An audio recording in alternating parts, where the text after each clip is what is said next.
My girlfriend and I have been together for 5 years. Lately, it feels like we're living parallel lives under the same roof.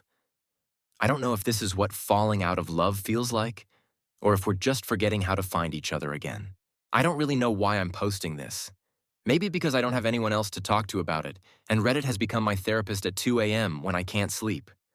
My girlfriend Emma and I have been together for a little over 5 years. We met in college. One of those cliche stories where you sit next to someone in class and end up building a whole life with them. She was funny, kind of awkward, and ridiculously smart. I was the one who made her laugh until she snorted, and that was it. I was done for. The early years were golden. We traveled when we could. We stayed up too late talking about everything and nothing, and we used to joke that we were two halves of one chaotic brain.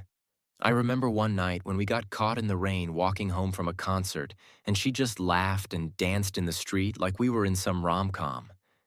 That's the version of her that still lives in my head. But lately, it feels like I'm living with a memory of her instead of the real thing. It's not dramatic. No screaming matches, no betrayal, no big explosion. Just quiet, slow drifting. Like two boats that started tied together and now float further apart with every tide. We still talk, of course. We still eat dinner together, sometimes watch a show, go to bed at the same time. But there's this invisible wall between us now. One I can't seem to break no matter how hard I try.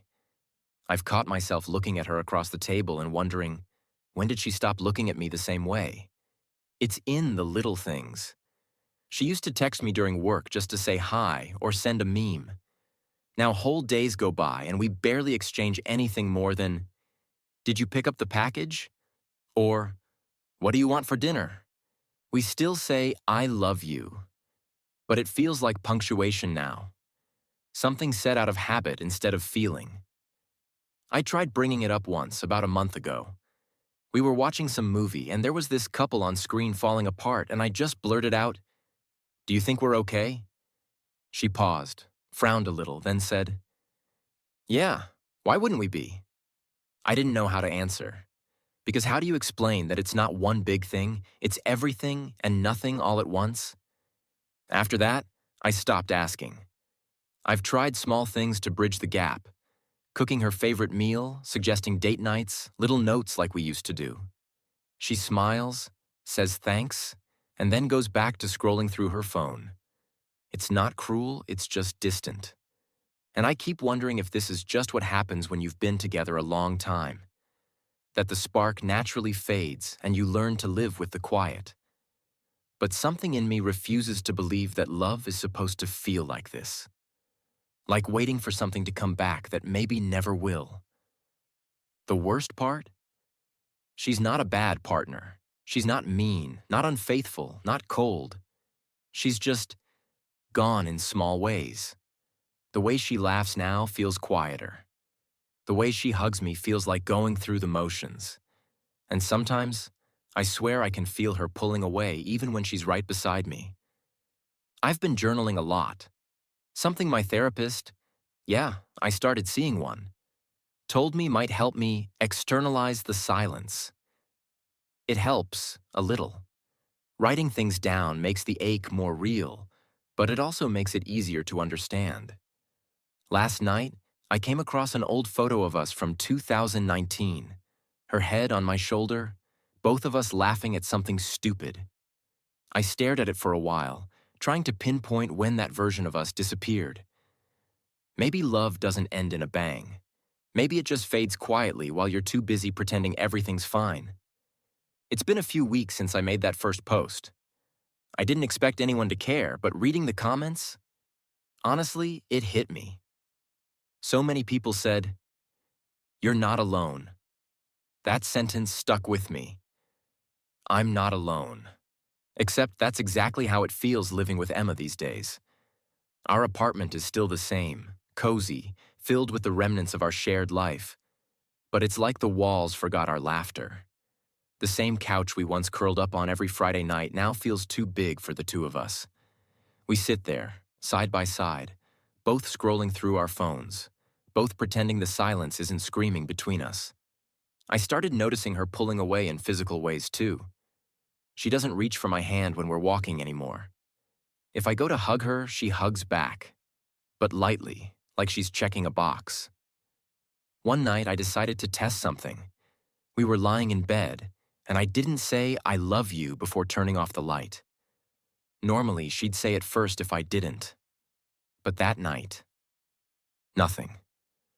Just the quiet hum of the ceiling fan and the glow of her phone on her face. I lay there staring at the ceiling, realizing how terrifying silence can be when you love someone who's already halfway gone. The next morning, she kissed me on the cheek like usual before leaving for work. Routine. Predictable.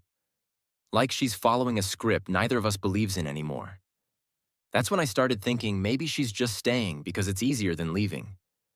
A few days later, we had dinner with friends, the same group we've known since college. On the surface, everything looked fine. We laughed, we joked, we shared stories. But then one of our friends, Julia, asked when we were planning to get married. Emma laughed nervously and said, "Oh, we haven't really talked about that."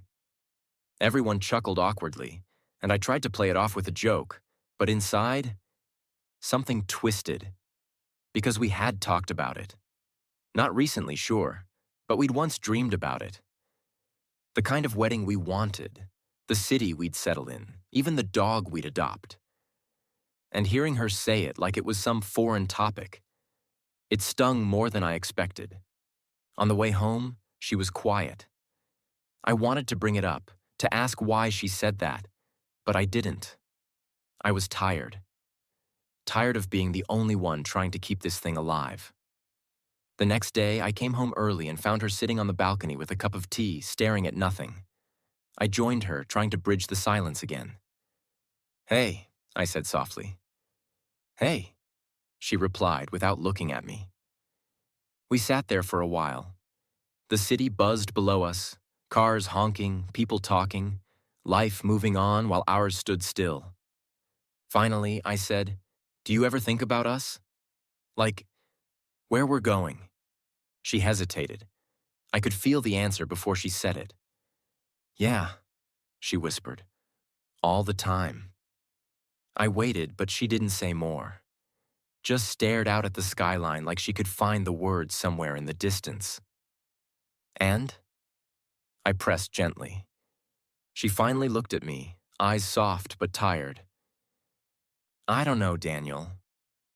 I just don't feel the same way anymore. And I hate it. I hate that I don't." That broke something in me, because I knew it already. But hearing it out loud made it real. We talked for hours after that, about how we changed, about how love evolves, about how we still care but don't feel it like before. It was the most honest conversation we'd had in months. But honesty doesn't always fix things. Sometimes it just exposes how broken they've become. When she cried, I held her. I didn't cry, though. Not because I didn't want to, but because I think a part of me had already been grieving this for months. The days after that were strange. We still lived together, but there was an unspoken understanding now that we were nearing the end. She started sleeping on the couch some nights, saying she couldn't sleep well in the bed anymore. I didn't argue. One night, I caught her scrolling through apartments online. She quickly closed the tab when she saw me. I didn't say a word. What was there to say? The next morning, I left for work early and sat in my car for half an hour, just breathing, trying to process what it means to lose someone who's still in your life. The thing about heartbreak no one tells you is that it's not just sadness. It's confusion. It's walking through your apartment and realizing everything, from the mug she drinks from to the smell of her shampoo, hurts. It's hearing her laugh at something on her phone and feeling a pang of jealousy because she used to laugh like that with you. I'm not angry at her. I wish I was. Anger would be easier to live with than this emptiness. Sometimes, I still reach out to touch her arm without thinking. Muscle memory of love. She still smiles at me sometimes, but it's the kind of smile people give to old photos. I know what's coming. We both do. But there's this quiet denial we're both living in. The idea that if we don't say, it's over, maybe it won't be. It's weird. After 5 years, I know her better than anyone.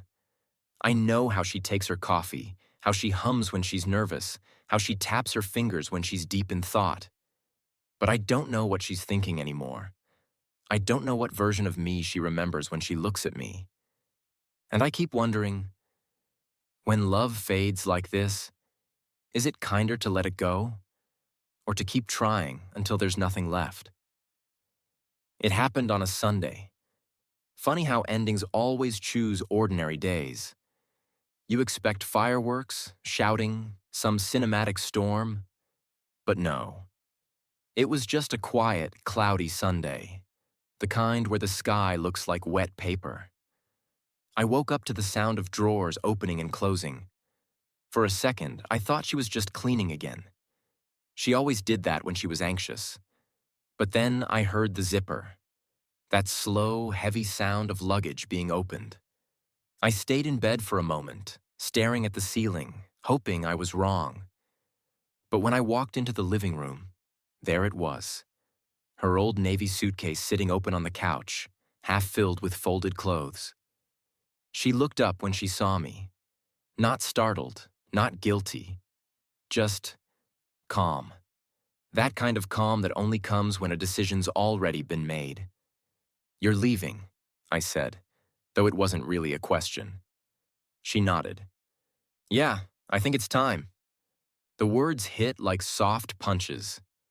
Not enough to knock me out, but enough to leave bruises inside. The apartment was so quiet that the smallest sound stood out. The clock ticking, the kettle humming, the rustle of her packing. I wanted to say something, anything that would make her stay, but everything in my head sounded pathetic. "Please don't go. We can fix this. Remember how we used to be." But she'd heard those all before. Hell, I'd said them all before. So instead, I just sat at the table, watching her fold our life into neat little piles. Every now and then, she'd pause, holding an item like it carried a memory she wasn't ready to unpack yet. A concert t-shirt from the summer we drove 6 hours just to see her favorite band. The hoodie she used to steal from me when it got cold. A photo frame that had our beach trip picture still inside. The one where we looked like two people who couldn't imagine ever falling apart. She didn't take that one. Just set it on the table next to me. "You can keep it," she said quietly. "I think you loved that day more than I did." That hurt more than anything else she could have said. We didn't fight. There were no tears or slammed doors. Just exhaustion. Like we'd both been running a marathon that neither of us signed up for. After she zipped up the last bag, she sat beside me on the couch. "I don't want you to think I don't care," she said. "I do. You're one of the best people I know. I just can't be who you need me to be anymore." I didn't respond. Not because I didn't want to. I just didn't trust my voice not to break. She reached over, rested her hand on mine. Her touch still familiar, still warm. For a second, I almost believed we could pretend again. "I'm sorry," she whispered. "Yeah," I said, forcing a smile. "Me too." She left around noon. I stood by the window, watching her drag her suitcase down the street. She didn't look back. And maybe that was mercy. When she disappeared around the corner, I felt this strange mix of relief and grief. Like the pain was finally allowed to breathe after months of suffocating silence. The apartment felt bigger instantly, the kind of empty that hums. Her shoes weren't by the door anymore. Her toothbrush was gone. Even her hair tie from the bathroom counter. Gone. But she left one thing. A half-empty jar of coffee grounds. The one she always said tasted like burnt sadness. It sounds stupid, but I sat at the kitchen table staring at that jar for an hour. I couldn't throw it away. Not yet. That night, I didn't sleep in the bed. It felt wrong, too wide, too quiet. So I slept on the couch, surrounded by the smell of her perfume still clinging to the cushions. I dreamed about her once, or maybe I just imagined it. She was standing in the doorway, looking at me like she used to when she'd come home from work. That soft, familiar smile that always said, "You're my safe place." Except this time, she turned around and walked away. When I woke up, the apartment was flooded with early light, the first morning without her. In the days that followed, I fell into strange routines. Making coffee for two, then realizing I didn't need to. Checking my phone for texts that weren't coming. Opening the Spotify playlist we used to share and skipping every song that reminded me of her. Which, unfortunately, was all of them. My friends tried to help. They said the usual things. You'll find someone better. It just wasn't meant to be. Focus on yourself. But the truth is, no one tells you how to handle missing someone who's still alive. She's out there somewhere. Probably moving on, maybe laughing again. And I'm here, still trying to unlearn her name from my heart. I found one of her notes yesterday. A grocery list, scribbled on a sticky pad. Milk, bread, coffee, strawberries, if they look good. Something about that last line, if they look good, wrecked me. Because that's what we were in the end. Something that looked good until it didn't. It's been 2 months now. I still think about her, but less like a wound and more like a scar. I've started seeing friends again, going to the gym, even trying to cook without setting off the smoke alarm. Some nights, though, the loneliness creeps in quietly. That's when I scroll through old texts, not to reread them, but to remind myself that once, someone loved me like that. And honestly, that's enough for now. TLDR. We didn't fall apart in one big fight. We just slowly faded. She left one quiet Sunday, and I let her. And maybe that's okay. Maybe not all endings have to be loud to matter. If you've ever been through something like this, how do you really move on from someone who didn't hurt you? They just stopped loving you back? It's been about 5 months since Emma left. The funny thing about time is that it doesn't heal. It stretches. It gives you distance, not closure. And that distance lets the edges of the pain dull, but it never quite disappears. It just softens. The first month after she left was survival mode. I was a ghost moving through my own apartment, going to work, answering messages with one-word replies, eating cereal for dinner. I wasn't living, I was existing. But the body adapts. The heart, reluctantly, follows. The first change came from something small, the coffee. For weeks, I kept buying her brand out of habit, that bitter, dark roast she loved. One morning, I stared at it in the cupboard and realized I didn't even like it. I'd just been drinking it because she did. So I went to the store and bought a lighter roast, the kind I used to drink before we moved in together. That morning, I brewed a cup, sat on the balcony, and for the first time in months, it didn't taste like nostalgia. It just tasted like coffee. It sounds stupid, but that's when I realized how much of myself I'd lost trying to keep us together. I started doing other small things, things that used to be mine. Running again, early mornings before work. Jamming out to music she hated while cleaning. Cooking messy dinners without worrying about the dishes. And one day, out of nowhere, I caught myself humming while making breakfast. And froze. It was the first time I'd done that since before she left. It hit me. I was starting to come back. That doesn't mean it was easy.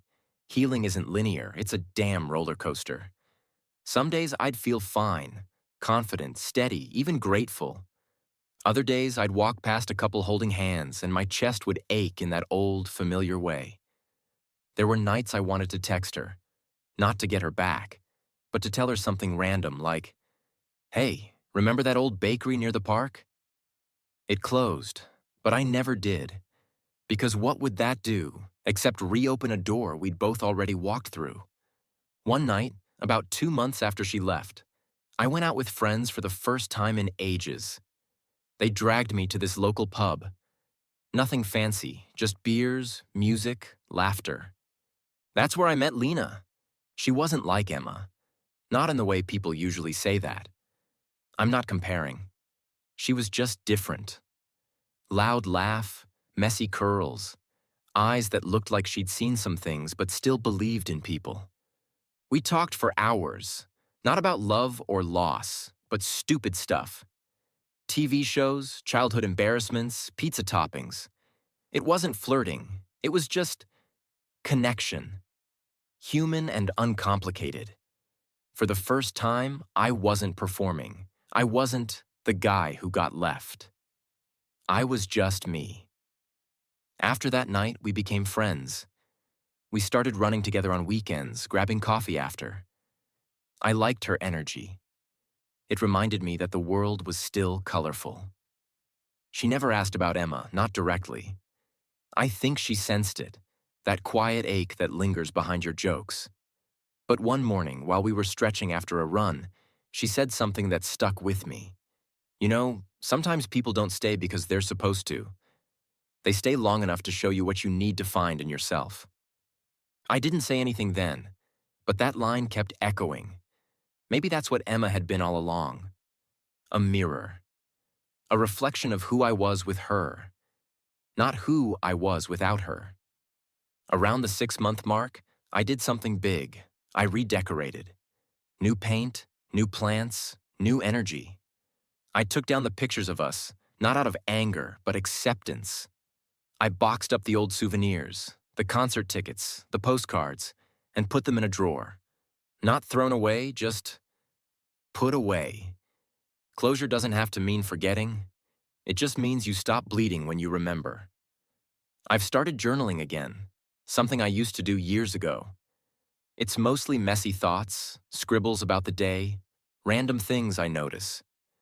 But it's helped me track the small victories, like how I don't check my phone for her texts anymore, or how the apartment finally feels like mine again, or how I can talk about her without my voice breaking. There's power in those little wins. They sneak up on you. Last week, I ran into her best friend at a cafe. We made small talk, the kind where you both dance around the subject you're avoiding. Then she told me, Emma's doing okay. She's working a lot, spending time with her sister. She mentioned you once, said she hopes you're happy. And for the first time, I didn't feel a sharp sting when I heard her name. Just a quiet sort of warmth. Because maybe, in some parallel version of our lives, we still end up sitting on that couch together, laughing about dumb jokes, drinking bad coffee. But in this one, it's enough to know we tried. I don't know if I believe in soulmates anymore, but I do believe in people who come into your life and change it, even if they don't stay. Emma was that for me. She was my lesson in how love can fade without villainy, how endings don't always mean failure. And now, I'm learning to live with open hands instead of clenched fists, ready for whatever comes next, but no longer defined by what's gone. It's been almost a year since she left. It's strange how grief can fade without disappearing, like an echo that softens but never fully dies. Some mornings, I still wake up and instinctively reach for the other side of the bed. Not because I miss her specifically anymore, but because my body remembers what it felt like to not be alone. But I'm not lonely now. At least, not the same way I used to be. I've filled my life with small, steady things. Morning runs, coffee on the balcony, Sunday dinners with my sister and her kids, work that doesn't consume me, friends who know when to make me laugh and when to just sit quietly beside me. There's peace in ordinary routines, the kind I used to overlook when I thought love was supposed to be fireworks. I still see Lena, not every day, not in that all-consuming way I used to with Emma. We text, grab coffee, sometimes watch a movie at my place. It's simple, easy, no expectations hanging over every word. But lately, there's been something. A shift. The last time she came over, it was raining. She curled up on my couch with a blanket, laughing at some terrible rom-com we were hate-watching. At one point, she reached for her mug and brushed my hand. And it didn't feel like electricity. It felt like warmth. Familiar, grounding, safe. I caught her looking at me after, that half smile she does when she's trying to read me.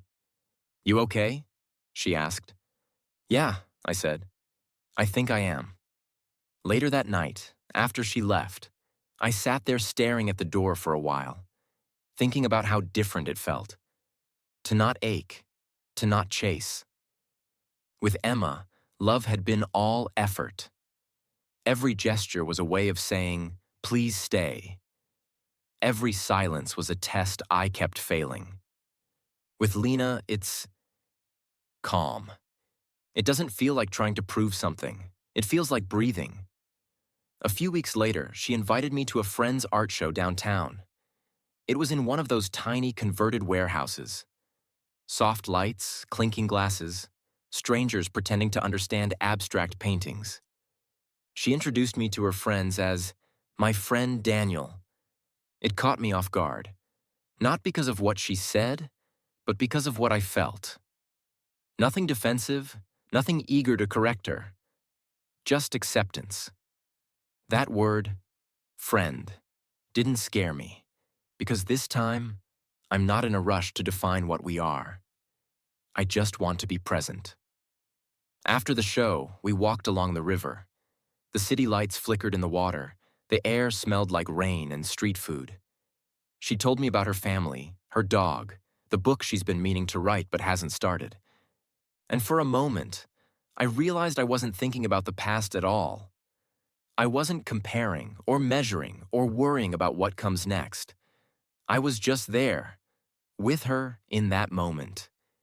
It's wild how much you can change when you stop expecting love to fix you and start letting it meet you where you are. A few days later, I got a message from Emma. Just one line. "Hey, I saw your post about the coffee shop reopening. Hope you're doing well." I stared at it for a long time. Not because I wanted to reply, but because I didn't need to. There was no anger, no longing, just gratitude. She was a chapter, a meaningful one. But I've turned the page. One night, Lena came over again. We ended up sitting on the floor, eating takeout and talking about everything and nothing. At some point, she leaned her head on my shoulder. I froze for a second. Not out of fear, but out of realization. That after everything, after all the heartbreak and rebuilding, I could still feel this. That quiet spark of connection, not desperate or heavy. Just gentle and real. "You ever think about how people leave and it still turns out okay?" I asked. She looked up at me, smiling. "Yeah, maybe it's not about who leaves. It's about who you become after they do." That night, after she left, I walked to the balcony. The city was quiet, the air cool and still. I looked at the empty mug she'd used, the same one Emma used to drink from, and realized something simple but freeing. You don't replace people. You grow around the space they leave. And sometimes, in that space, something softer grows. Something that isn't desperate or dramatic, but honest. So yeah, a year later, I'm okay. Better than okay, actually.